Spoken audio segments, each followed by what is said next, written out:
चरण को करुण की प्रेम प्रणाम। अश्वहरण मंगल करण श्री देव चंद्र जी नाम।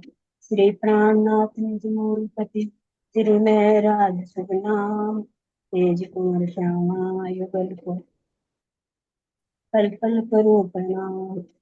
पल पल करो प्रणाम। श्री प्राणनाथ तुम सत्य तुमसे चला जहान। मैं आदि करनी नहीं कहाँ गरे की लाज। कहाँ गरे की लाज। प्रणाम जी। हाँ।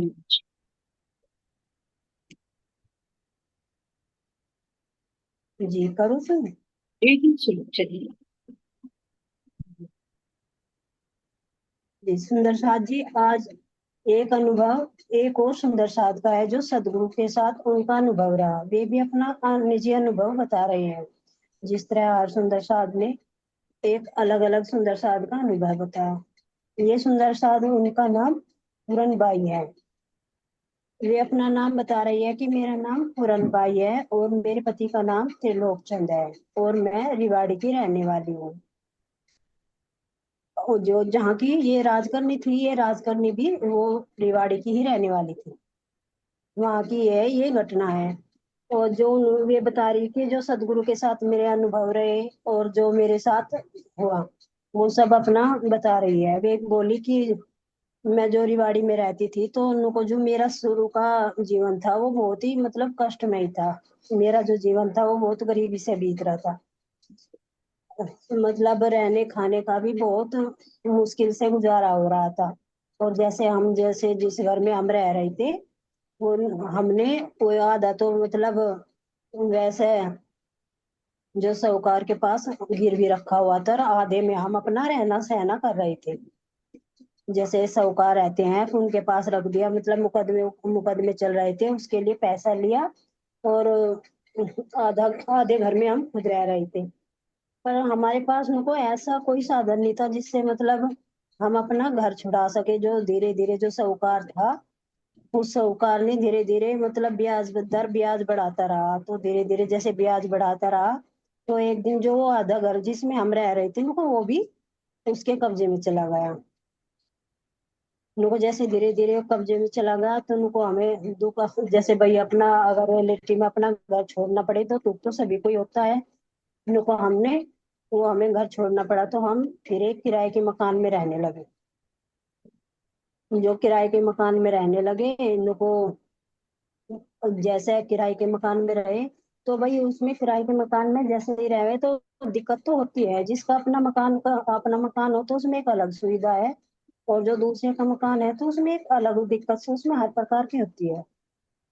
अगर हम रिलेटिव में भी देखें अगर हम अपने किराए के मकान से अपने घर में आए एक सुविधा तो हुई तो उससे उसको बहुत दिक्कत हो रही थी। तो उसमें चिंता उसकी रात दिन उसकी चिंता बढ़ती जा रही थी अपन को कि भाई इतने दिन हो गए हमारा जो ना तो कोई अच्छा व्यवसाय है ना जो मुकदमा है वो भी हमारा हम उसमें भी हमारा कुछ हो नहीं रहा है। तो एक दिन वो धीरे एक दिन वो मतलब अपने जो चौक था चौक में लेटी हुई थी। जो मेन गेट था उसकी भी कुंडी बंद थी और जो उसका कमरा था अंदर उसने भी उसकी कुंडी लगा रखी थी और वो चौक में लेटी हुई थी चारपाई पे। और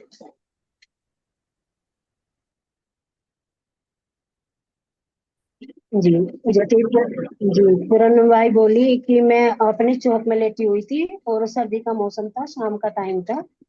तो उनको मुझे यही सोचते सोचते कि घर की परेशानी कैसे दूर होगी मुकदमा हमारे हक में होगा कि नहीं होगा और घर का खर्च है ये कैसे चलेगा कोई अच्छा व्यवसाय भी हमारे पास नहीं। तो परेशानी याद कर करके वो परेशान हो रही थी और चार पाई पर जब लेट रही थी तो उसे लेटे लेटे ही उसकी वहीं आंख लग गई। जैसे ही उसकी आंख लगी तो उन्हें मतलब नींद में ही मतलब आंख लग रही थी उसकी नींद में ही थी वो। तो उसे ऐसा सुनाई दिया कि किसी ने कुंडी खोली कुआड़ों की। और जैसे कुंडी खोली तो उसे एहसास हुआ कि भाई कुंडी खोल के सदगुरु महाराज है जो मतलब उसके पास आए और बोले कि पूरन बाई उन्होंने नाम पुकारा उनको वो पूरन बाई उठ पूरन बाई जो तेरे मकान का जो जिसके लिए तू परेशान थी जो ये तेरा मकान था गिरवी रखा हुआ था उनको गिरवी भी रखा होता, और जिस मकान का तेरा मुकदमा चल रहा था उसमें उनको तेरी मतलब जीत हुई, वो तेरे हक में हो गया। उठ खड़ी हो, अपना सामान बांध और अपने घर में चल।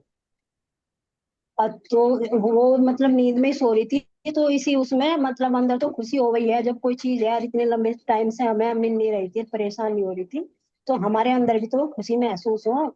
चाहे वो हम भले ही सोते हुए, हमारे सपने में ही भले ही क्यों ना आ रही हो, तो वो सोते हुए मतलब मन को वो भी तभी अंदर ही अंदर खुशी हो। तो फिर उनकी यही थी बात को, यही जब ये बात चल रही थी तो उनकी आंख खुली, तभी एकदम आंख खुल गई। तो उन्होंने जैसे ही उनकी आंख खुली, उन्होंने देखा कि सामने सदगुरु खड़े थे। जैसे सदगुरु सामने खड़े हुए थे, तो उन्होंने सदगुरु को देखा, तो उनका उन्होंने वे चारपाई से उठी और उन्हें उठ के सदगुरु को जैसे ही चरण छूने चाहे थे, वहीं से जो सदगुरु थे वे अंतर ध्यान हो गए। अंतर ध्यान हो गए, वे सोच उन्होंने देखा कि फिर वे जैसे कह लगी कि सदगुरु, उन्होंने बात भी सोची कि भाई जो मुझे सपने में दिखाई दे रहा था, आंख बंद करके दिखाई दे रहा था, या तो ये मेरा मन का जो है मेरे मन में ही अंदर चल रही थी ये परेशानी, शायद मेरा मन ही कह रहा हो ये मतलब अच्छा हो जाए हमारे साथ, ये मुकदमा हम जीत जाए, हमारे हक में हो जाए। पर जब उन्होंने देखा था, मतलब जब ये उठ यार सदगुरु देखा, तो उनके मन में ये भी आया कि भाई जब सदगुरु ने कहा, सदगुरु ने मुझे पुकारा उठाया, तो इसका मतलब ये बात भी सत्य ही होगी। तो वे उठ के अपने काम में लग गई। धीरे धीरे शाम भी हो गई, पर वो है नहीं कि जब कोई चीज हमें मिलनी हो, अगर रिलेटिव में हम देखें, अगर कोई चीज खरीदन जाए या कुछ हमें लेनी हो, तो रात भी हमें बहुत लंबी लगे, कि किसी तरह ये रात बीत जा और वो दिन निकल जा। तो इसी उलझन में जो पूरन बाई कह लगी कि इसी उलझन में मेरी वो रात बीत गई, मुझे नींद नहीं आई। तो उनको जैसे सुबह हुई, मैं सुबह सवेरा जल्दी जल्दी उठी, मैं स्नान भी किया और जो महाराज जी के लिए मैंने भोग लगाया। जैसे ही मैं सदगुरु के लिए भोग लगाने वहां गई, अपने उसमें जहाँ मैंने पूजा पूजा पधरा रखी थी उसी मकान के अंदर ही, मतलब जिस मकान में हम रहते हैं उस छोटे से मकान में जो राम रतन सदगुरु जी हैं, उनके भी उनको फोटो मैंने वहीं पधरा रखी थी। वहीं अपनी जो पूजा थी वो रोज डेली मतलब डेली कराती, जिस तरह कराती वो आज भी करने गई थी। तो जैसे ही वो भोग लगाने गई, तो उन्हें जो तस्वीर थी सदगुरु की, वो मुस्कुराते हुए नजर आई। सदगुरु जी जैसे मुस्कुराते नजर आए, तो वो कहने लगी कि आज तो बहुत मुस्कुरा रहे हैं आप, क्या बात है, इतने क्यों मुस्कुरा रहे हैं आप। तो समझ गई कि ये सब जो भी मतलब सत्य हुआ, और जो मुकदमा जो हम जीत गए, जो हमारे हक में हुआ, ये सब उन्हीं की कृपा है। तो इससे यहाँ ये भी शिक्षा मिला है कि जो हमारे सदगुरु है, हमारी उनकी जो उनकी जो मेहर है हमारे पे पल पल है, वो हर टाइम मतलब हम पर नजर रखे हुए हैं। भले ही वो हमसे दूर हो, पर वे हमसे दूर नहीं है, मतलब तन से ही दूर है, अगर हम अपने उससे देखें तो वे पल पल हम पे मेहर कर गई। तो ऐसे ही, तो उनके जैसे खबर आ गई कि भाई हम मकान का जो था मुकदमा जीत गए, तो वे सब उसमें फिर दूसरे अपने मकान में उसमें शिफ्ट हो गए। ये शिफ्ट हो गए, तो उनको उसमें हमने अपनी कुछ सेवा पूजा भी पधराई अपने मकान में। और कुछ इसी तरह से मतलब धीरे धीरे कुछ दिन बीते, हमारे सुख से दिन बीते उनको। और फिर कुछ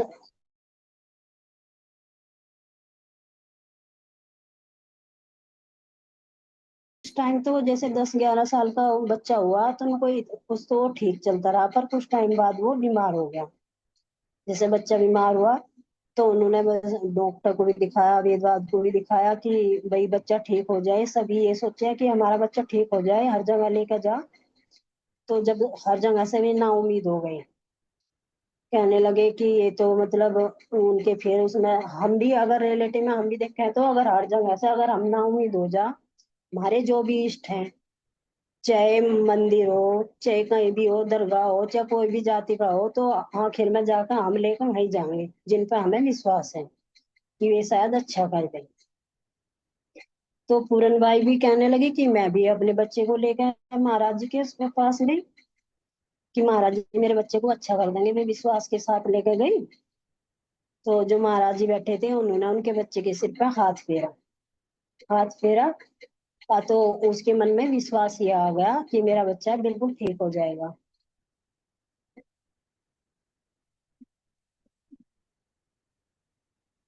कि सदगुरु महाराज ने उनके बच्चे के सर पे तो हाथ फेरा। तो सदगुरु महाराज उनके मन में एक विश्वास आ कि जब सदगुरु महाराज ने मुझ पे इतनी कृपा की, मेरे बुरे वक्त में भी मेरा साथ दिया, मेरा घर भी बचाया, मेरे पे इतनी मेहर करी, मेरे अच्छे दिन भी आए, मेरे एक बच्चा भी हुआ, और तो अब ये मेरी मुश्किल आसान करेंगे, मेरे बच्चे को बचाओगे। जैसे वो घर चली गई अपने बच्चे को लेके 10-11 दिन के बाद, तो उस बच्चे का देहांत हो गया। तो उसका पहला लड़का था, तो जब पहला बच्चा हो तो उसमें हर कोई हो, तो उस पे दुख, जब ऐसा दुख का पहाड़ पड़ा है तो उसे अंदर ही अंदर वो दुख का चोट है। और उसके मन में भी आया कि जगह सदगुरु महाराज ने तो मेरे बच्चे के सर पे हाथ रखा था, फिर ऐसा कैसे हो गया। तो उसके मन में वो दुख हुआ, और वो दुख भी हुआ, और उनको 10-11 दिन तक वो रोती रही ऐसे ही, दर्द में पीड़ा में। और जैसा बच्चा था, बच्चे की भाई याद में, याद तो आ गई है, जब बच्चा जो भी खेल है कूद है, सारी बातें याद आती है, खिलाना पिलाना हर माँ बाप को याद आता है, तो उसे भी इसी तरह याद आई। तो बच्चा, तो उसे 10-11 दिन के बाद सदगुरु महाराज के दर्शन हुए प्रत्यक्ष। तो सदगुरु महाराज ने पूरन बाई को डांट लगाई कि तू रो क्यों रही है, तू मेरे पास से, अगर तुझे रोना ही था तो तू उसे मेरे पास लेकर क्यों आई थी, अगर तुझे रोता ही रहना था, इसी तरह रोना था। अब तू रो रही है, उसकी मारी रो रही है, क्यों रो रही है। तो उन्होंने डांटा, तो उन्होंने जो सदगुरु महाराज का चेहरा देखा बड़े गुस्से से, वो बड़े गुस्से में थे, वे लाल थे। कह लगे तुझे पता भी वो कौन था, तू रो रही है, जिसके मारी तू रो रही है, वो तेरे पिछले जन्म का शत्रु था, जिसका तू मल मत धोते धोते तू मर जाती, और वो तुझे इतना दुख देता कि तू भी रोती रहती और वो भी रहता रहता। मैंने तो उसे बल्कि उसकी जो उसे दिया चिरंजीव होने का वरदान दिया था, उसके शरीर को भी मुक्ति मिली और तुझे भी मुक्ति मिली, और तू फिर भी रो रही है। तू ये नहीं जानती तुझे कितना कष्ट होता है, और इस तरह रो रही। तो इसमें अगर इसी प्रसंग को देखें तो इसमें एक दादा गुरु थे, तो दादा गुरु की जो बहू थी उन्हें भी तो दादा गुरु ने जीवित नहीं किया था ना, जो दादा गुरु थे, तो हाँ उन्होंने अपनी जो बहू को एक वो दी थी ना भभूति, और हाँ। डाल के उन्हें चिरंजीव होने का आशीर्वाद दिया था। रुद्रवधू हाँ, बिल्कुल सही। जी हाँ। तो उन्होंने जो राम रतन महाराज थे उन्होंने तो इसी मारी, ये उस टाइम तो शायद ये सदगुरु भी नहीं जाने थे कि उन्होंने उन्हें क्यों नहीं जिलाया। तो जीवन दान तो वे उन्हें दे सकते थे, पर वो शायद उन्हें ज्ञान था, सदगुरु महाराज जी को ज्ञान नहीं था उस टाइम। जिस तरह आज भी हम भी अगर हमारे पे भी कोई दुख पड़े, और ऐसा कोई दुख पड़े, तो हम भी ये समझे, हम भी हमारे अंदर भी यही भावना आवे कि सदगुरु महाराज हमारे साथ अच्छा कर सके थे पर किया नहीं। हम्म। पर वो तो ये बात तो सदगुरु जाने नहीं कि हमारे साथ क्या अच्छा हो रहा, अच्छा और बुरा क्यों हो रहा, किस अच्छे के लिए हो रहा, क्या पता वो और भी ज्यादा अच्छे के लिए हो रहा हो।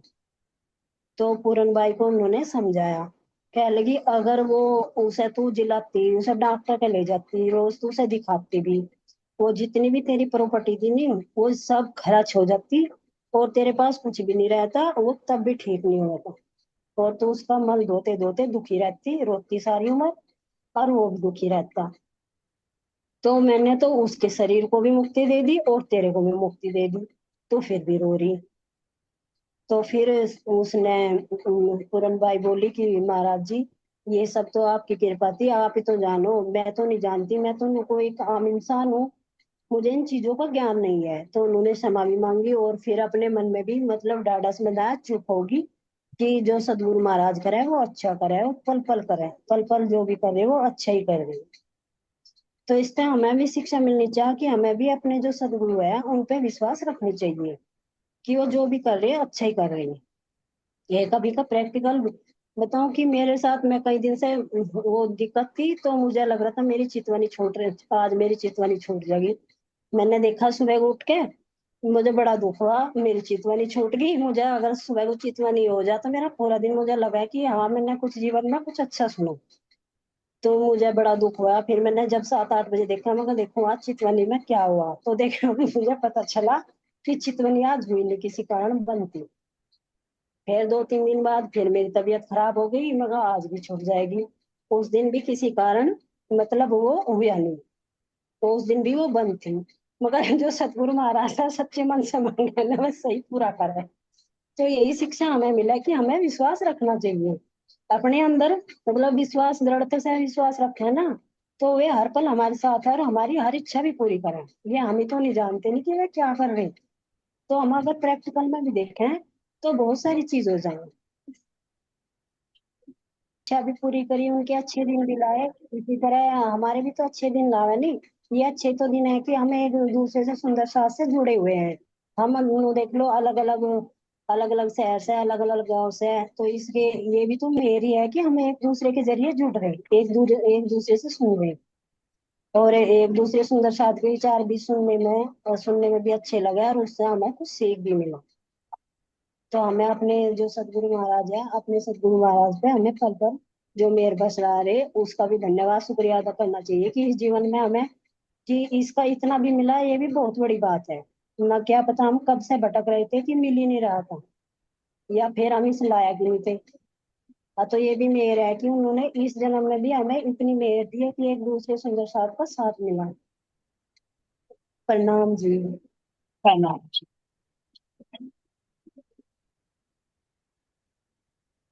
हमने तो सुंदर साल जी बहुत अच्छा वर्णन किया हमारे राजेश्वरी जी ने। तो महाराज जी ने किस तरह से पूरन बाई को सुंदर साल जी मुक्ति दिलाई इस दुख से। कहते ना कि भाई तू रोना था तो मेरे पास क्यों आई, बहुत गहरी बात है। इसमें एक जागृति की है लीला और दूसरी यहाँ की बुद्धि की सोच है। जो महाराज जी करते हैं वो सही करते हैं, लेकिन यहाँ की बुद्धि उसको समझ नहीं पाती। रो रही है कि भाई मेरा बेटा क्यों मार के जीवित करने देते, लेकिन रेरती महाराज जी ने। तो इसी तरह से ये बेतक सुनाकर हमें क्या दे रहे कि हमारे साथ में जो भी कुछ हो रहा है समझे कि सतगुरु की प्रेरणा से सब कुछ अच्छा हो। लेकिन उसका जब रिजल्ट आएगा तब पता चलेगा, सतगुरु अभी भी बताते हैं।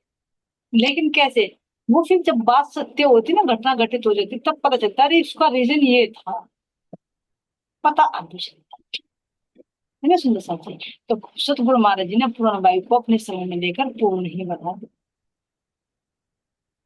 कैसे, जी जी। यहाँ का छूटा हुआ घर है ना, ये साहूकार माया ही तो है, तो माया ने ही तो घर छीन लिया। जो अपना घर था वो छीन लिया।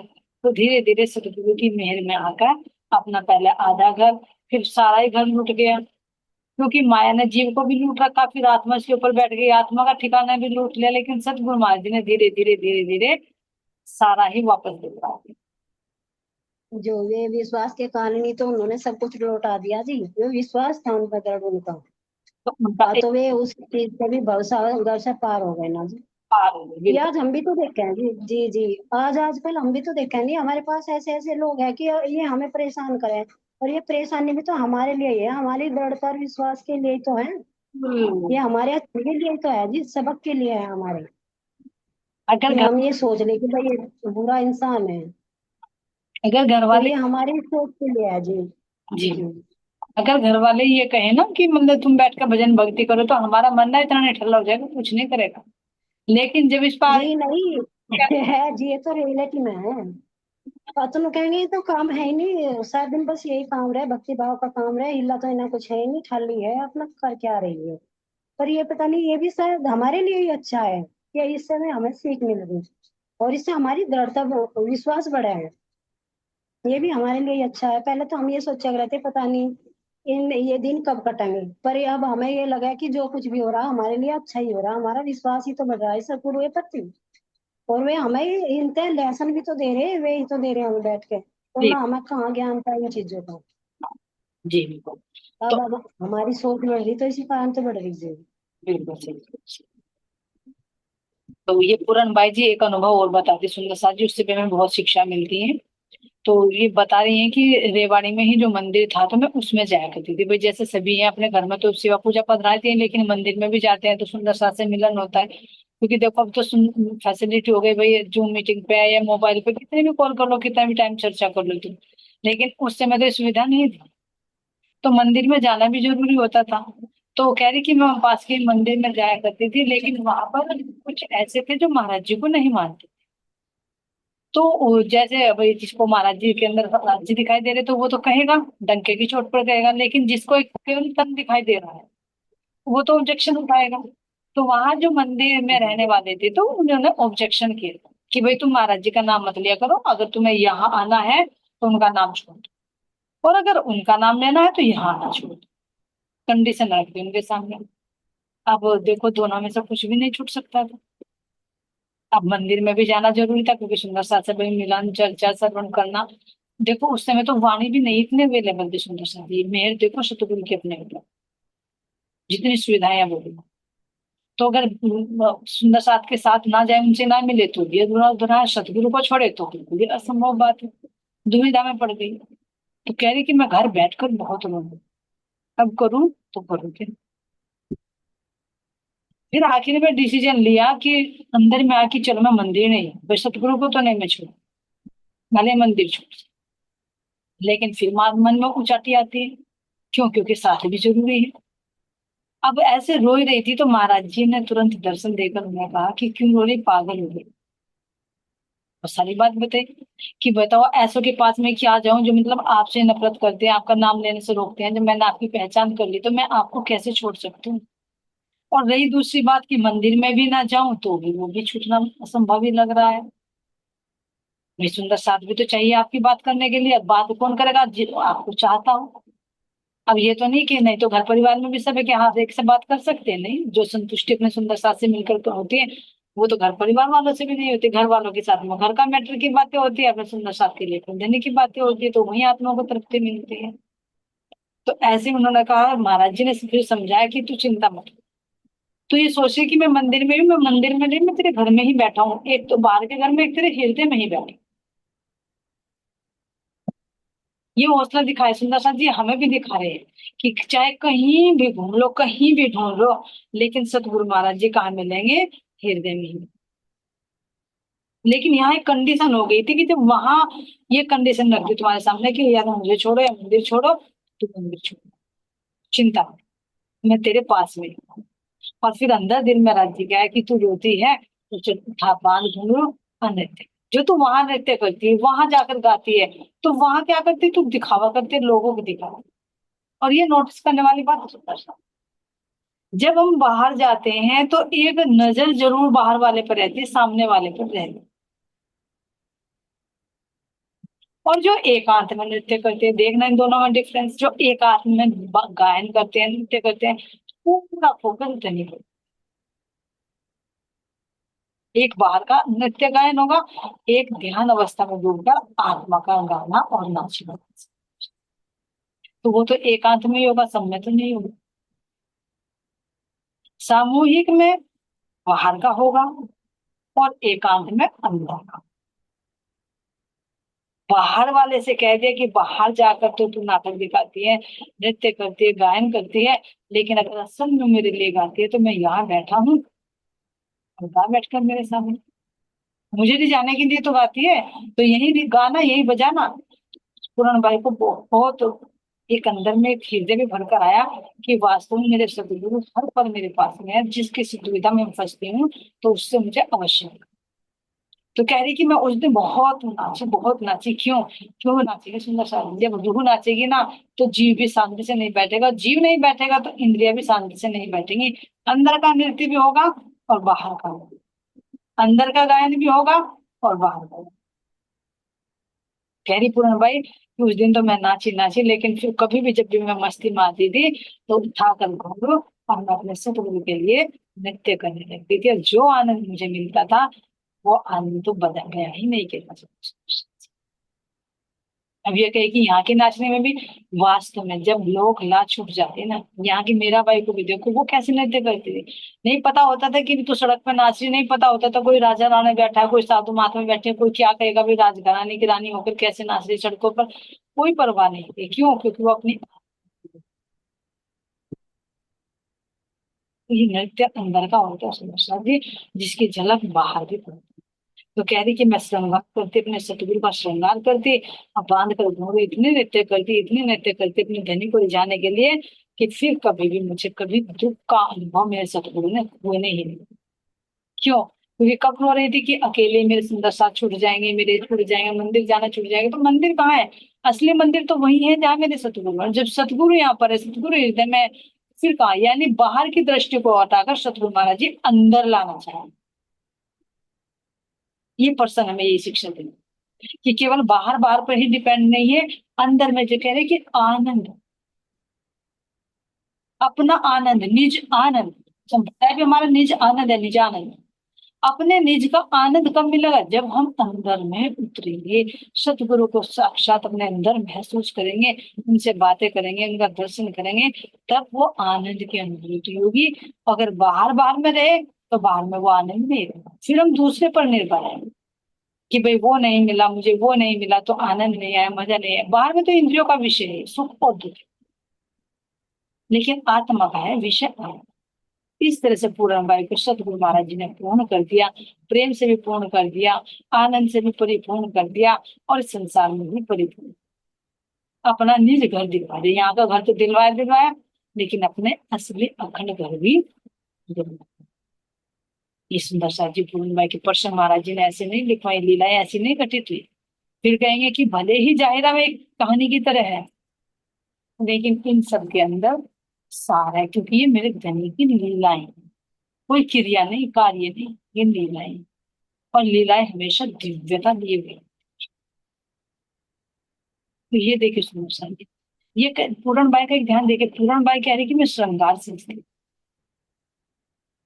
तो अगर हम सतगुरु के लिए भी श्रृंगार सजे ना, अपने धनी के लिए, एक तो आत्मा का तो है ही है, लेकिन बाहर से भी करे ना, तो उसमें कोई ऑब्जेक्शन नहीं। कि हम ये कहे भाई तिलक ना लगाए, हम कहे कि कंठी ना पहने, हम ये कहे अरे ना मेकअप ना करो। अरे हमसे ही पूछे तो धनी ने तो दोनों तरफ से तन भी सुहागन है और आत्मा भी सुहागन है, दोनों तरफ से धन धन कर रखे हैं सतगुरु ने।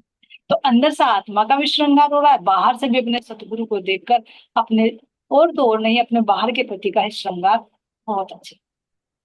ये देखा सतगुरु को महाराज जी के कितने भी फोटो देखे, इन पर भी तो तिलक लगा हुआ। क्यों लगा हुआ तिलक? क्योंकि ये दिखा रही है कि मैं अपने धनी की सुहागिन हूं। भले ही तन पुरुष का है, जैसे इंद्रावती है, भले ही तन मेहराज का, लेकिन अंदर इंद्रावती के भाव है, तो वो अपने आत्मा के भाव में ही रही। चौपाइयों में भी यही निकलता कि मैं कह रही हूँ, ये नहीं कि कह रहा हूँ। जहां पर देह का भाव रहेगा, जीव का भाव रहेगा, वहां पुल्लिंग में बोला जाएगा। जहां आत्मा का भाव रहेगा वहां स्त्रीलिंग में। अगर हम अपने सतगुरु के लिए तिलक भी लगाए ना, तो हर पल यही याद रहता है कि हाँ मेरे धनी की निशानी। अंदर में तो है ही तिलक, जो हृदय में ज्ञान रहेगा, लेकिन बाहर तन की भी बात कर, तन भी सुंदर लगा, अच्छा लगा। तो इस सतगुरु महाराज जी से शिक्षा ने महाराज जी, इंद्रावती जो श्रृंगार आता है ना, देखो वाणी में आता है, उनके भी मस्तक पर तिलक है, रास में भी तिलक है, परमधाम में भी तिलक है, यहाँ सतगुरु के मस्तक पर भी तिलक है। लेकिन हम जैसे देखे तो हमारे माथे बिल्कुल ऐसे लगते उजाड़ जैसे कि जो नहीं कहना चाहिए वो, है ना? तो ऐसा नहीं होना चाहिए। अपना सतगुरु महाराज जी का तिलक या बाहर से अपने स्वाद की बिंदी हो तो बहुत अच्छा लगता है बाहर से, और अंदर से तो होना ही होना चाहिए। बाहर का चाहे एक बात हो या ना हो, ये तो बाहर से देखना हो जाएगा, लेकिन अंदर से असली श्रृंगार मायने रखता है, वो अंदर का। सुंदर से, बहुत अच्छा आपने राजेश्वरी जी पूरन बाई की लीलाएं बताई और इनका सार भी बताया। बहुत बहुत धन्यवाद, आपके चरणों में कोटि प्रणाम। राजी महाराज जी सबको यही बल देते रहे और अपने रहने महल में उतार। जय काली दीजिए महाराज जी। ये सदगुरु महाराज की जय, सब सुंदर साध की जय, भोले परम धाम की जय। राजेश, प्रणाम जी, कोटि कोटि सब सुंदर साध की चरणों में प्रणाम जी। और आपने पूरा किया उसके लिए भी धन्यवाद। नहीं नहीं, आपका धन्यवाद, आपने मेरे लिए छोड़ कि तुम पे कुछ बोल रहा जी है ना। वो है ना कि मुझे, मैंने वीडियो तो ढूंढी पर वो मुझे मिली नहीं, मुझे एक ही पार्ट उसका मिला, और फिर मुझे वो दोबारा भी नहीं पाया, तो उसके लिए बहुत बहुत धन्यवाद आपका जी। एक क्वेश्चन पूछूं, मेरे मन में बहुत दिनों से घूम रहा। जी जी जैसे जुगलदास जी थे, ये मतलब अपने पहले जैसे घेर थे उनमें लेट रहे थे, और महाराज जी की एक कुटिया थी, वे मतलब कहीं वो बनाना चाह रहे थे ना, आश्रम बनाने के लिए मतलब जगह ढूंढ रहे थे। और उस कुटिया में उस रात मतलब जुगलदास जी ने जो देखा, उस रात कुटिया में जो थे राज जी महाराज जी, और ये जो सतगुरु थे वे भी आए, सुखपाल पे आए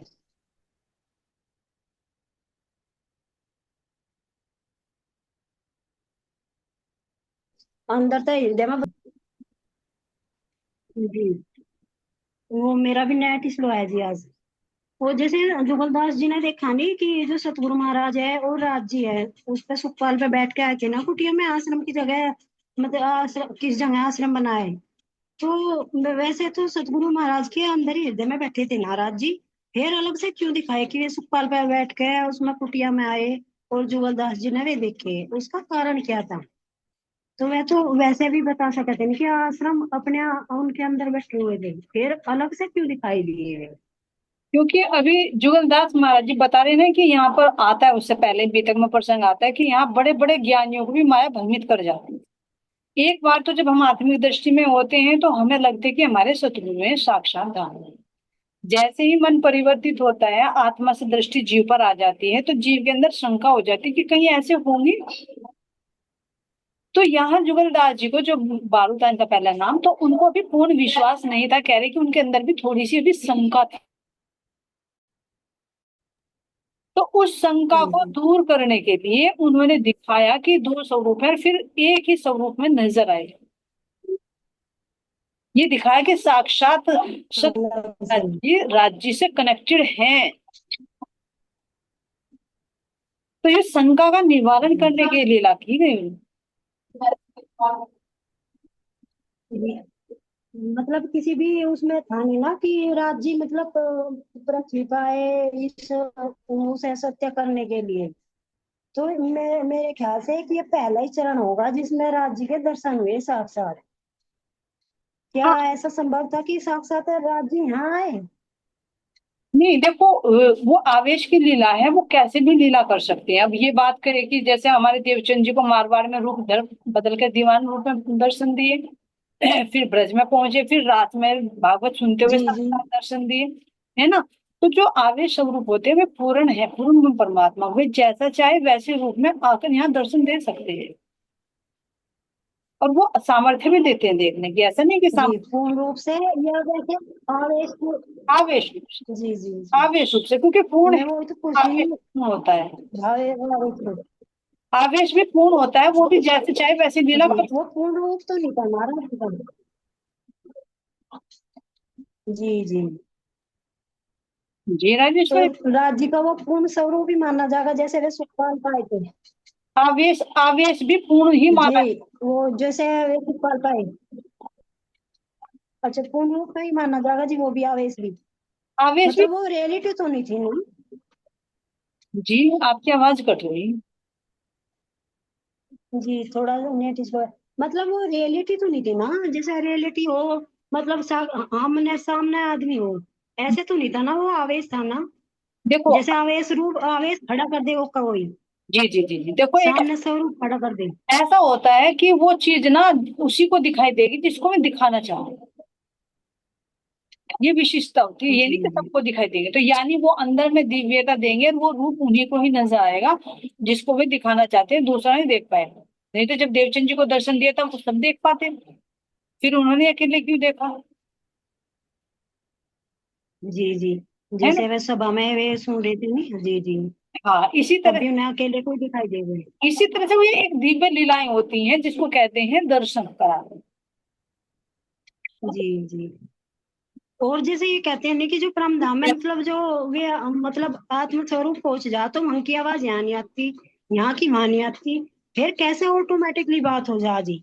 वो कौन से सुंदर साथ जी गए थे ना जब वो परम धाम में प्रवेश करे थे तो उनकी आवाज आने